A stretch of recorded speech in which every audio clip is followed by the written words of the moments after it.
को कानून का उल्लंघन नहीं करना है। 5 आदमी को है, 5 आदमी जाएंगे। अच्छा, आप जाने दीजिए। बहुत धन्यवाद। चलिए पत्रकारों घुसिएगा। एक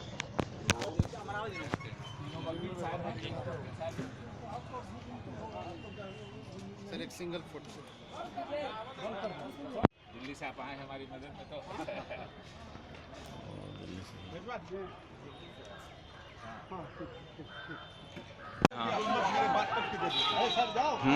अरे यहाँ नहीं करना है। नहीं, अंदर नहीं करना है। अरे यहाँ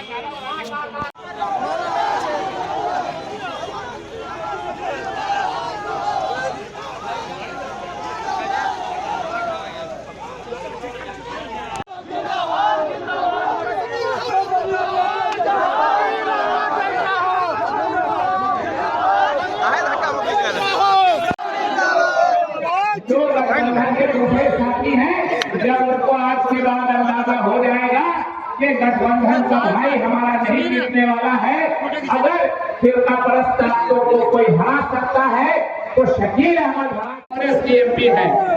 वहां से हम लोगों ने उनको टिकट दिया है, कांग्रेस से वो खड़ी हुई है, लेकिन उनके मुखालफत में भी आरजेडी ने एक निर्दलीय उम्मीदवार अपनी पार्टी से खड़ा किया है और निर्दलीय को आरजेडी पार्टी समर्थन कर रही है।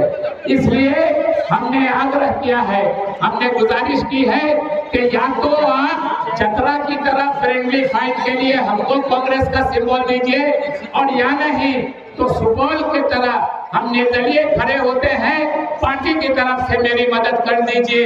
यही मैंने गुजारिश की है पार्टी के लीडरशिप से, और यही तो वजह से हो गया। मगर चतरा में हमारे उम्मीदवार हैं मनोज यादव जी, वहां से उनके खिलाफ लालू जी की पार्टी ने सुभाष यादव नाम के एक आदमी को सिंबल देके फ्रेंडली फाइट की तरह खड़ा कर दिया है। मैंने राहुल गांधी जी को और कांग्रेस के नेताओं को कहा है कि अगर चतरा में आरजेडी से फ्रेंडली फाइट हो सकता है तो यहाँ वीआईपी पार्टी से क्यों फ्रेंडली फाइट नहीं हो सकती है? आप हमको फ्रेंडली फाइट में कांग्रेस के लड़ने की इजाजत दीजिए। और दूसरा, हमने निर्दलीय जो फाइल किया है उसका फैसला उसकी वजह यह है कि सुपौल में बिहार में हमारा समझौता हुआ है और सुपौल में हमारी एमपी हैं रंजीत रंजन जी। अगर आरजेडी को चली जाती तो हमको कोई तकलीफ नहीं, लेकिन मधुबनी की सीट एक ऐसी पार्टी को चली गई जिसका मधुबनी में एक वर्कर नहीं है, मधुबनी में एक नेता नहीं है, और उसी दिन तय हो गया कि अगर हमने मुखालफत नहीं की, हमने आगे बढ़ने बात नहीं की, तो ये सीट सीधे जिनके खाते में चली जाएगी। आज इस नॉमिनेशन से जाएगा कि इस लोकसभा चुनाव में शकील अहमद और भारतीय जनता पार्टी है। लोगों ने मेरा साथ दिया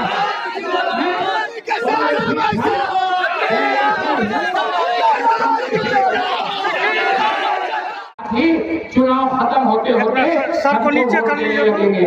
मैं कुछ खास लोगों के नाम लेना चाहता हूं और मैं उनका आपके सामने इतराफ करता हूं। मैं उनका एहसान जिंदगी भर नहीं भूल सकूंगा। मेरे साथ खड़ी है कांग्रेस की एमएलए है, मैं तो 10 साल से एमपी एमएलए नहीं हूँ, कांग्रेस की एमएलए है बेनीपट्टी की, जिला की अकेले एमएलए है। दरभंगा से कोई हमारा एमएलए नहीं जीता है, दरभंगा मधुबनी मिला के अकेले एमएलए है हमारे जिला की भावना झा जी। और भावना झा जी ने जिस मुस्तैदी से, जिस ताकत से मेरा साथ दिया है,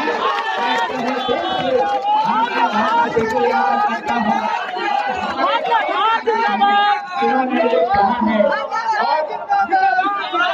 मैं आपको बता दूं कि मैंने राहुल गांधी जी का एहसान मंद हूँ। उन्होंने आखिरी वक्त तक मेरे लिए टिकट की कोशिश की, लेकिन जब आप 3, 4, 5 पार्टी बैठते हैं तो कहीं कहीं देर हो जाती है, और कुछ देर हो गई थी। रात 1:30 बजे तक मैं माइक पे बोल रहा हूँ। राहुल गांधी जी से मेरा एक तरह से तबादला ख्याल रात 1:30 बजे तक मधुबनी में रहते हुए होता रहा, और मैंने उनको और उनके जो नजदीक के लोग हैं उनको भी बता दिया। रात अहमद पटेल साहब का भी फोन आया था, और हमने बताया है कि हम नॉमिनेशन करके फिर बात करेंगे, और यकीनी जो मधुबनी के अवाम की मोहब्बत है उसका हम अगर कुछ पीछे हटते हैं तो हम पर से लोगों का एतमाद उठ जाएगा। इसलिए हम आपसे गुजारिश कर रहे हैं कि अगर इस सीट को बचाना